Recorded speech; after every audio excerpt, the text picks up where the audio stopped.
سب کو تو معاف کیا میرے آقا نے. سلام اس پر کہ جس نے خون کے پیاسوں کو کبائیں دی, سلام اس پر کہ جس نے گالیاں سن کر دعائیں دی.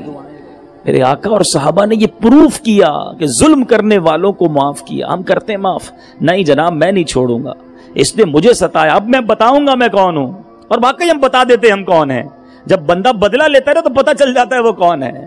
ہمیں قرآن حدیث یہ سکھاتی ہے کہ معاف کریں, بدلہ نہ لیں, ریونج نہ لیں. ٹھیک ہے بعض اوقات غلطی ہو جاتی ہے انسان سے. میں آپ کو صحیح بتاؤں, یہ جو ریونج کی عادت ہے نا, بدلے کی عادت ہے, اس نے کئی دوستیاں ختم کروا دی, کئی پارٹنرشپس ختم کروا دی, کئی رشتے داریاں توڑوا دی, کئی محبتیں ختم کر دی. اگر ہم صبر کرنے والے, معاف کرنے والے ہوتے تو آج وہ ہمارے دوست ہوتے جو آج دشمن بنے بیٹھے ہیں. آج وہ بھی رشتے دار ہوتے جن سے رشتے داریاں ٹوٹ چکی ہیں. لیکن بس وہی بدلہ لینے کی عادت, معاف نہ کرنے کی عادت, غصہ کرنے کی عادت.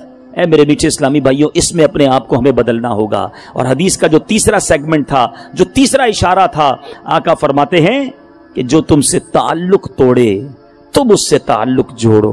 بعض اوقات رشتے دار نہیں بلاتے, اپنے گھر پر نہیں بلاتے, ہم بھی نہیں بلاتے, ہم نہیں جاتے اس خالہ کے گھر پر, ہم اس چچا کے یہاں نہیں جاتے. کیوں؟ کیونکہ وہ بھی نہیں آتے. اپنے بچوں کی شادی میں نہیں بلایا تھا ہم کو. یہ اخلاق نہیں ہے. آپ ایک بار آگے بڑھ کر انہیں بلا تو لیجئے, انشاءاللہ رشتہ داری شروع ہو جائے گی. تھوڑی سی لائف ہے, خوش ہو کر جی لیجئے, رشتہ داریاں محبتیں بانٹ کر جی لیجئے. اور یہی میرے آقا علیہ الصلوۃ والسلام کی خوبصورت تعلیمات ہے. میں ایک ایسا واقعہ سنانے جا رہا ہوں, جب میں نے پڑھا نا رونگٹے کھڑے کر دیتا ہے. اگر باپ ہو, کوئی بھی دنیا کا باپ ہو, اور اس کی بیٹی کے ساتھ یہ واقعہ ہو جائے, کیسے صبر کرے گا, کیسے وہ ریونج نہیں لے گا. اور یہ والد کون تھے اور یہ بیٹی کون سی تھی, ذرا سنیے اور ایمان تازہ کیجئے. نبی پاک علیہ الصلوۃ والسلام کی شہزادی, والد ہیں میرے آقا, شہزادی ہیں حضرت زینب رضی اللہ تعالی عنہا. ان کے شوہر ابو العاص بن ربی نے غزوہ بدر کے بعد مدینہ منورہ کے لیے روانہ کیا. اب یہ خبر قریش مکہ کو, کفاران مکہ کو پہنچ گئی کہ بی بی زینب جا رہی ہے مدینہ. اب وہاں خیر سے پہنچ گئی تو پھر تو یہ بھی امن میں آ جائیں گی. وہ نہیں چاہتے تھے نا کہ لوگ ایک ایک کر کے مدینہ شریف پہنچ جائیں. میٹھے اسلامی بھائیوں, اب کیا ہوا, ان کفار نے حضرت زینب کا پیچھا کیا. مقام ذی طوا پر بی بی زینب رضی اللہ تعالیٰ عنہ کو روک لیا گیا. حضرت زینب کو حبار بن اسود, نام یاد رکھیے گا, حبار بن اسود نے نیزہ مارا. میرے آقا کی شہزادی ہیں. جب وہ نیزہ مارا نا تو آپ اونٹ سے نیچے گری, زخمی تو ہوئی, آپ اس وقت حاملہ تھی, پریگننٹ تھی, آپ کا حمل ضائع ہو گیا. اب ذرا غور کیجئے, نبی پاک کی شہزادی, اور اس طرح آپ کو تکلیف پہنچائی گئی.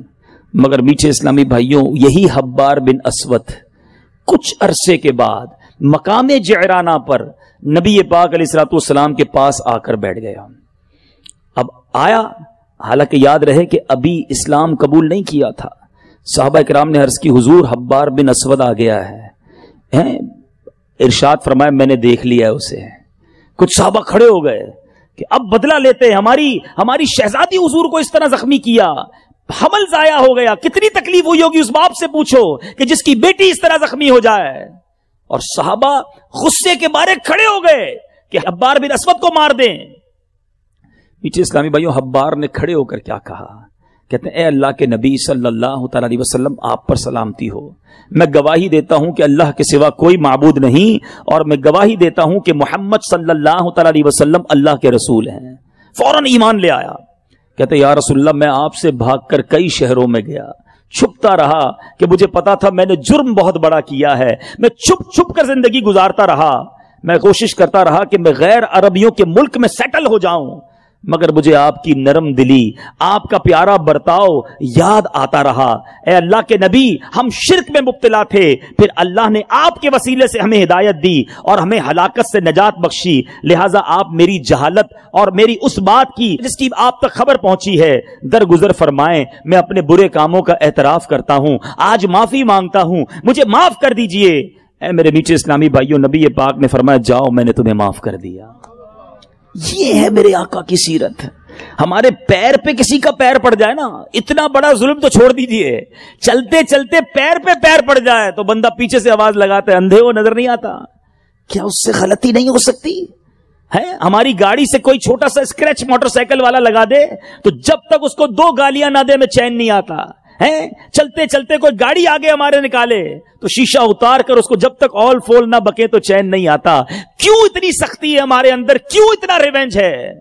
ارے جس نبی کا کلمہ پڑا وہ تو معاف کرنے والے، وہ درگزر کرنے والے، وہ نرمی کرنے والے، اور ان کا غلام کیوں اتنا غصے کا بھرا ہوا ہے کہ نہیں جناب جب تک جواب نہیں دوں گا مجھے چین نہیں آئے گا.